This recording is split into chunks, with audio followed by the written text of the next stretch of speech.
আগে যারা গরিব ছিল এখন তাদের অবস্থা এমন পরিবর্তন হয়ে গিয়েছে, আল্লাহ তাদের সম্পদে এত বরকত দিয়েছে। মুমিন রে, এখন তাদের অবস্থার পরিবর্তন হয়ে গেল। এখন অবস্থা সচ্ছল, নিজেরা মানুষদেরকে আরো বেশি দান করতে পারে, যাকাত দেওয়ার মতো অবস্থা। গরিব সাহাবায়ে কেরাম পরিবর্তন হয়ে গেল, তাদের পরিবারেরও পরিবর্তন। কিন্তু বিশ্বনবী রাহমাতুল লিল আলামিনের ঘরের ভিতরে কোনো পরিবর্তন নাই। আমার নবীজি একেবারে সাদা সিধা জীবন যাপন করেন, সাদা জীবন যাপন।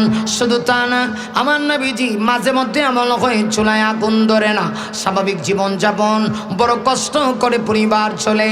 একটা পর্যায়ে আল্লাহ নবী বিশ্বনবী রাহমাতুল লিল আলামিনের সকল স্ত্রীরা একদিন পরামর্শে বসলো। নবীর স্ত্রীগণের ভিতরে একেবারে সর্বকনিষ্ঠ একজন স্ত্রী ছিলেন, বয়সের দিক থেকে একেবারে ছোট। আরে ওই আল্লাহ নবীজির সেই স্ত্রীর নাম ছিল আম্মাজান হযরত আয়েশা সিদ্দিকা রাদিয়াল্লাহু আনহা। আম্মাজান আয়েশা সিদ্দিকা রাদিয়াল্লাহু আনহার কাছে এসে সকল স্ত্রীরা মিলে একটা প্রস্তাব দিল, ওগো আয়েশা, একটা কাজ করো, রাহমাতুল লিল আলামিনের কাছে গিয়া আমাদের সবার পক্ষ থেকে একটা প্রস্তাব দাও। আল্লাহ নবী যুদ্ধের ময়দানে যান, জিহাদের ময়দানে বিজয় অর্জন করার পরে নবীজি গনিমতের মাল সাহাবীদের ভিতরে বন্টন করে দেয়। বন্টন করে দেওয়ার পরে সাহাবায়ে কেরাম গনিমতের মাল পায়া তাদের অবস্থা খুব ভালো। আর আমরা আগে যেমন ছিলাম তেমনই আছি, আমাদের কোনো পরিবর্তন নাই। আমরা পেট ভরে দুটো ভাত খাইতে পারি না, উন্নত কাপড় পরিধান করতে পারি না। অথচ বিশ্ব নবী চাইলে তার স্ত্রীদের জন্য আলাদা কিছু বরাদ্দ করতে পারেন। একটা কাজ করো, নবীর দরবারে গিয়ে একটা প্রস্তাব দাও না, নবী যেন তার স্ত্রীদের জন্য পার্সোনালি গনিমতের মালের একটা অংশ বরাদ্দ দিয়ে দেয়। সম্মানিত সুধী, একটু খেয়াল করেন, এই প্রস্তাব আল্লাহ নবী রাহমাতুল লিল আলামিনের কাছে দেওয়ার জন্য সকল স্ত্রীরা আম্মাজান আয়েশার কাছে উপস্থাপন করলো।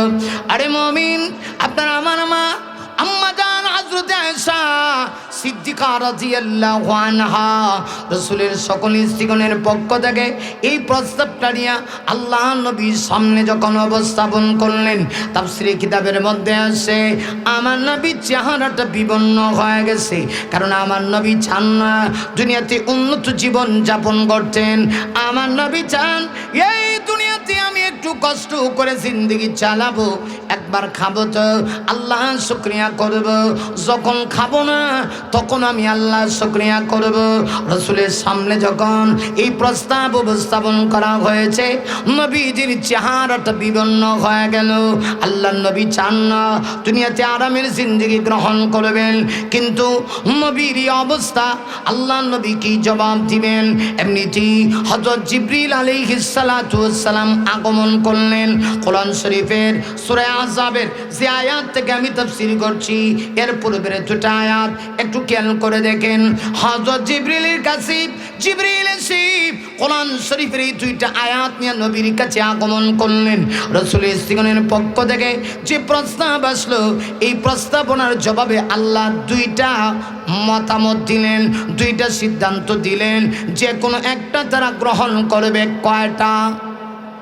দুইটা আসছে আল্লাহর পক্ষ থেকে। তারা যে প্রস্তাবনা দিছে, এই প্রস্তাবনার জবাবে কি প্রস্তাব দিছিল?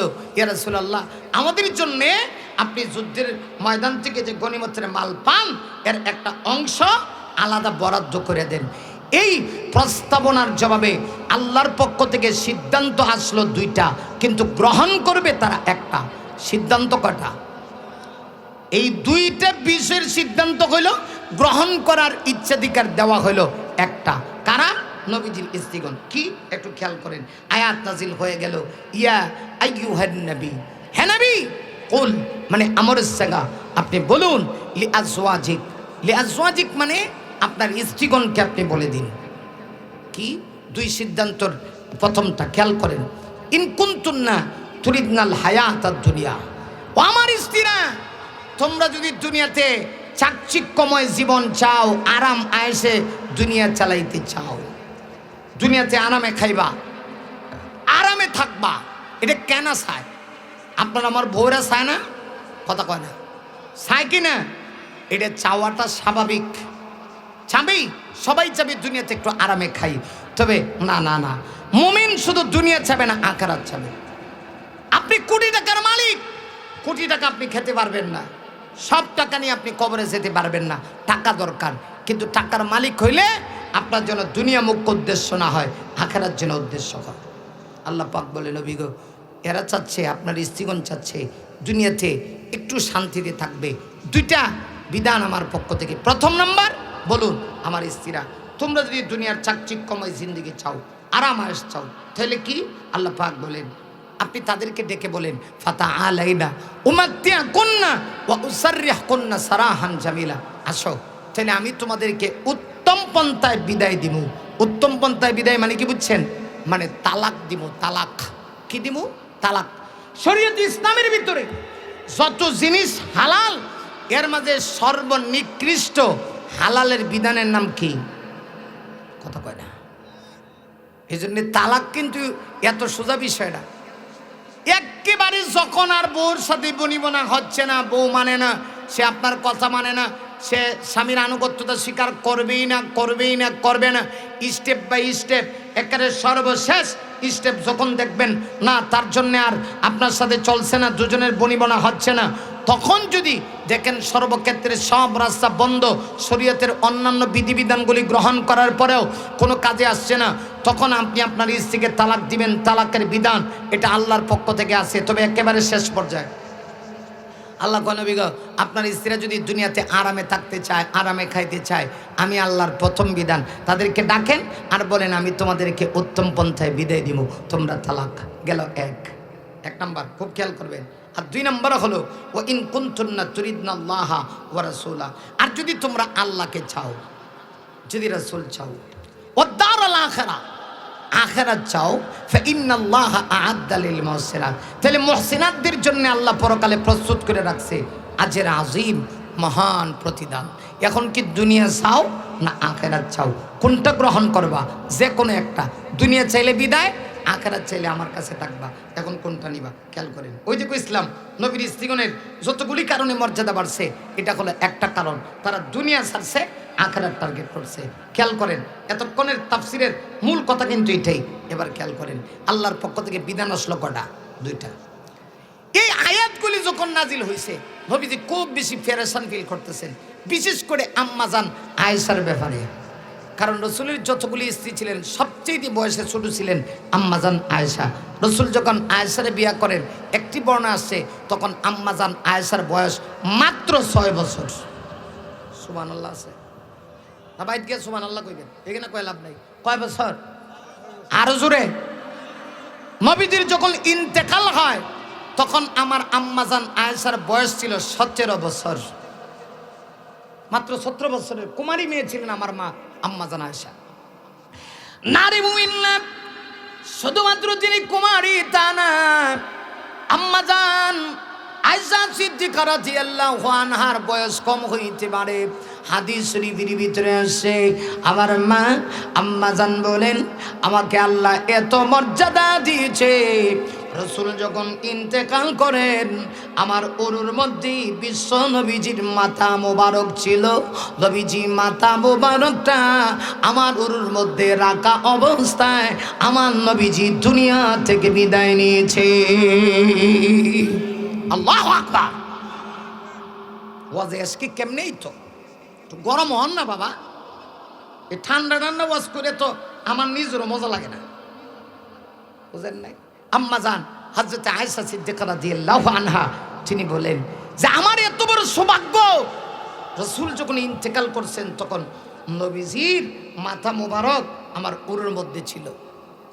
আর শুধু তাই না, আম্মাজান হযরত আয়েশা বলেন, আমার নবীজি ইন্তেকাল করছেন আমার হুজরায়। এজন্য মদিনাতুল মুনাওয়ারায় আম্মাজান হযরত আয়েশা সিদ্দিকার হুজরায় আমার নবীজির রওজা। নবীজি আম্মাজান হযরত আয়েশা সিদ্দিকার হুজরায় শুয়ে আছেন। শুধু শুয়ে আছেন তা না, কিয়ামতের কঠিন ময়দানে আল্লাহ নবী বলেন সর্বপ্রথম কিয়ামত যখন শুরু হবে আল্লাহ আমাকে সসম্মানে আমাকে রওজা পাক থেকে উঠাবে। আল্লাহ নবী বলেন ওই দিন আমি আমার স্ত্রী আয়েশার হুজরাত থেকে উঠব। আমার ডান পাশে থাকবে আবু বকর, বাম পাশে থাকবে হযরত ওমর। মহান আল্লাহর পক্ষ থেকে সসম্মানে জান্নাতি দুইজন ফেরেশতা আসে, জান্নাতি রেশমি কাপড় পরে রাহমাতুল লিল আলামিনকে আম্মা জান হযরত আয়েশার হুজরাত থেকে উঠানো হবে। সুবহানাল্লাহ। কত সম্মান আমার মাকে আল্লাহ দিছে। কোরআন শরীফের এই দুইটা আয়াত যখন নাজিল হয়েছে নবীজি চিন্তা করতেছে, আরে আয়েশার তো বয়স কম, আল্লাহ যে কইছে প্রথমটা যে যদি দুনিয়া চাও তালাক, না জানি আয়েশার দুনিয়া চাইয়া বয়, যদি দুনিয়া চেয়ে বসে তাহলে তো আয়েশা বঞ্চিত, আমার অন্যান্য স্ত্রীরা বঞ্চিত। আর যদি দুই নাম্বারটা চায় তাহলে তো তারা ইহকালও পাবে পরকালও পাবে। তো রাসূল চিন্তা করতেছেন আর বলতেছেন, আয়েশা এই দুইটা বিধান তো আল্লাহর পক্ষ থেকে আসলো, নিবা কোনটা এটা তুমি নিজে কইও না, তোমার বাবা আবু বকরের কাছে গিয়া পরামর্শ করে লইও। কিন্তু দেখা গেল সম্পূর্ণ বিপরীত। আম্মা জানের এত মেধা, আল্লাহু আকবার। আমার নবী আয়েশা সিদ্দিকা রাদিয়াল্লাহু আনহা কি নবী যখন এই কথা বললেন, আয়েশা আল্লাহর পক্ষ থেকে যে দুইটা বিধান আসলো তুমি কোনটা নিবা? যদি ইহকাল চাও দুনিয়া চাও তাহলে আমার কাছ থেকে তোমাকে তালাক নিতে হবে। শুধু তুমি তালাক আয়েশা, আমার সকল স্ত্রীরা আমার কাছ থেকে তালাক হয়ে যাবে। আর যদি আখিরাত চাও দুনিয়া চাও না গো, কষ্ট করে যদি দুনিয়ায় চইলা আখিরাত চাও একটু কষ্ট হবে, কিন্তু পরকালে আল্লাহ তোমার জন্য মহান পুরস্কার রেখেছি। এখন তুমি কি করবা? তোমার আব্বা জান আবু বকরের কাছে গিয়ে পরামর্শ করে নিও। কিন্তু দেখা গেল আর মা আম্মা জানের মেধা এত ভালো, আম্মা জান হযরতে আয়েশা ডাক দিয়া কয়, নবী গো এখানে আখিরাতের বিষয়, আল্লাহ এবং তার রাসূল পাওয়ার বিষয়, এখানে আবার কিসের পরামর্শ? আমার কি মেধা এত দুর্বল নাকি? না গো নবী, না না নবী, দুনিয়া হাজার বার ছেড়ে দিতে পারি, আখিরাত ছাড়তে পারি না, আল্লাহকে ছাড়তে পারি না, তার হাবিবকে ছাড়তে পারি না। নবী গো দুনিয়া চাই না গো, দুনিয়া লাথি মেরে দিলাম, ইহকালের কোনো দরকার নাই, পরকাল চাই। শুধু আমি না, আপনার সকল স্ত্রীদের পক্ষ থেকে এইবার চূড়ান্ত ফয়সালা, আমরা দুনিয়াতে আরাম চাই না, কষ্ট করে দুনিয়ায় চলবো, দুনিয়ার জিন্দেগি কয়দিনের, কিন্তু আমরা আখিরাত চাই, পরকাল চাই। আল্লাহ রাব্বুল আলামিন এই কথা বলার সাথে সাথে নবীর স্ত্রীগণের মর্যাদা বাড়ায় দিয়া আল্লাহ সূরা আযাব থেকে তেলাওয়াত করেছি ৩২ নম্বর আয়াত। তাই আল্লাহ বলেন, ইয়া নিসাআন নবী লাস্তুন্না কাআহাদিন মিনান নিসা।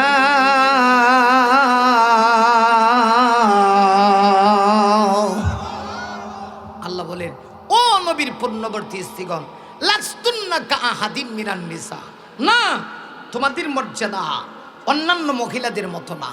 কেন? শুধু নবীর স্ত্রী হওয়ার কারণে না, তাদের গুণ ছিল যতগুলি গুণ, এর মধ্যে একটা গুণ ছিল তারা দুনিয়াকে লাথি মারছে, আখিরাত টার্গেট করছে। আমার শোনা, তোমার সম্মান, তোমার ইজ্জত ইসলাম তোমাকে দিয়েছি পর্দার মাধ্যমে। যতক্ষণ পর্যন্ত তোমার দেহে পর্দা থাকবে, তোমার সৌন্দর্যতা ঠিক থাকবে, তোমার ইজ্জত ঠিক থাকবে গো মা। যখন তুমি পর্দা ছাড়া দিবা, আল্লাহর কসম তোমার সম্মান থাকবে না, ঠিক কিনা?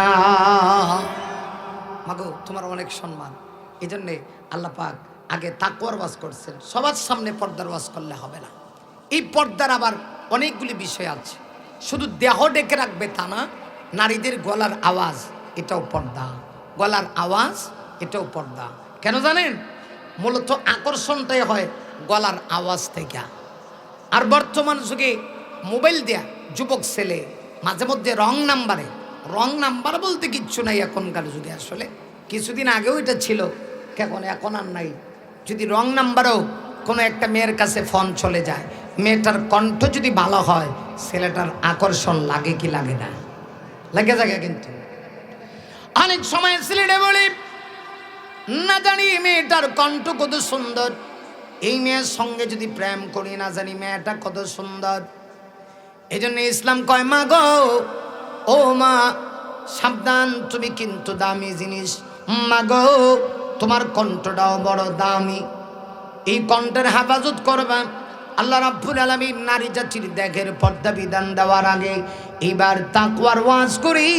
আমার আল্লাহ সর্বপ্রথম নারীর কণ্ঠের বিধান দিয়া বলেন, ফালা তাখদানা বিল কওল ফায়াতমাআল্লাযী ফি কলবিহি মারাদ।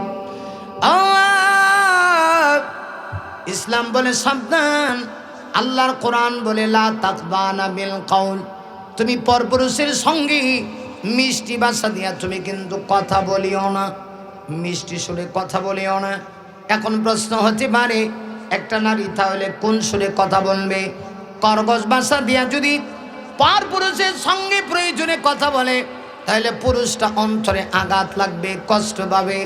অথচ একজন মানুষের অন্তরে আঘাত দেওয়া তার অর্থ হলো কাবাগর ধ্বংস করা।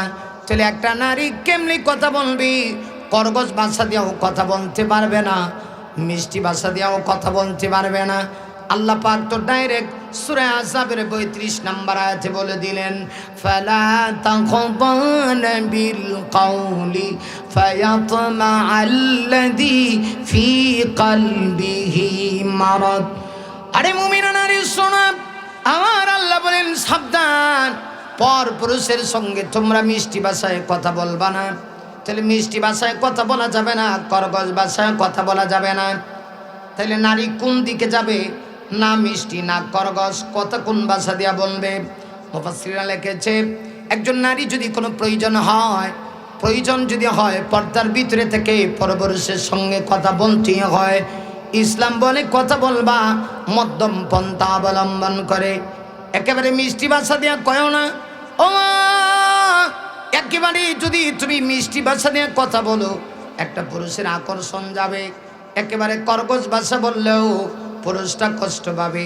কথা বলবা কিছু মিষ্টি কিছু কর্কশ, যাতে করে পর পুরুষেরা তোমার প্রতি আকর্ষিত না হয়। আল্লাহ রাব্বুল আলামিন তাই বলেন, ফায়াতমাআল্লাযী ফি কলবিহি মারাদ। আল্লাহ রাব্বুল আলামিন বলেন, অনারী পর পুরুষের সঙ্গী মিষ্টি ভাষায় কথা বলবা না। কেন জানোনি? পৃথিবীর সকল পুরুষের অবস্থা এক না। কিছু মানুষের অন্তর, কিছু পুরুষের অন্তরে এমনিতেই রোগ আছে, ব্যাধি আছে। এরা যদি সুযোগ পায় তোমার ইজ্জত সম্মানের উপরে আক্রমণ করবে। এই জন্য ইসলাম বলে সাবধান, পুরুষের সঙ্গে মিষ্টি ভাষায় কথা কয়ও না। ভাইরা লক্ষ্য করে দেখুন, আমার আল্লাহ নারীকে কথা বলাটা কেউ পর্দা করে দিয়েছে, কিন্তু এই যুগে পর্দা কেউ মানতেই চায় না। নারীদের সামনে কথা বললে অনেক সময় দেখা যাবে নারীরা বলবে, হুজুর আমাদের বিরুদ্ধে ওয়াজ করে গেল।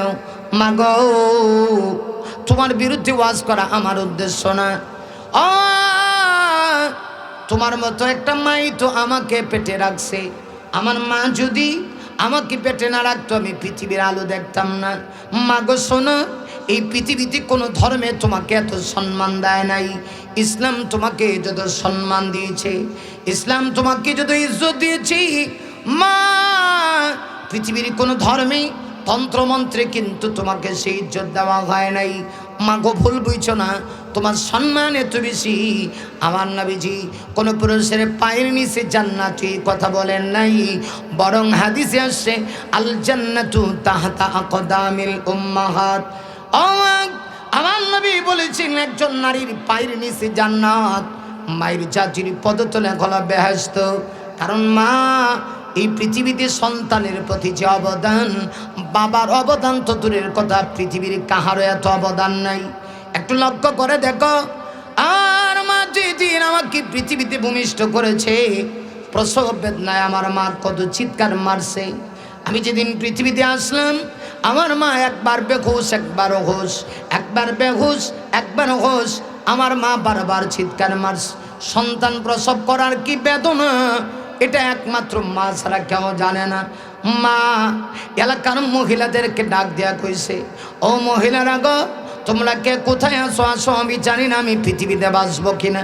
আমার সন্তান যদি পৃথিবীতে ভালো অবস্থায় ভূমিষ্ঠ হয়, আমি মা পৃথিবীতে বাঁচতে চাই না, হয় বাঁচতে চাই না।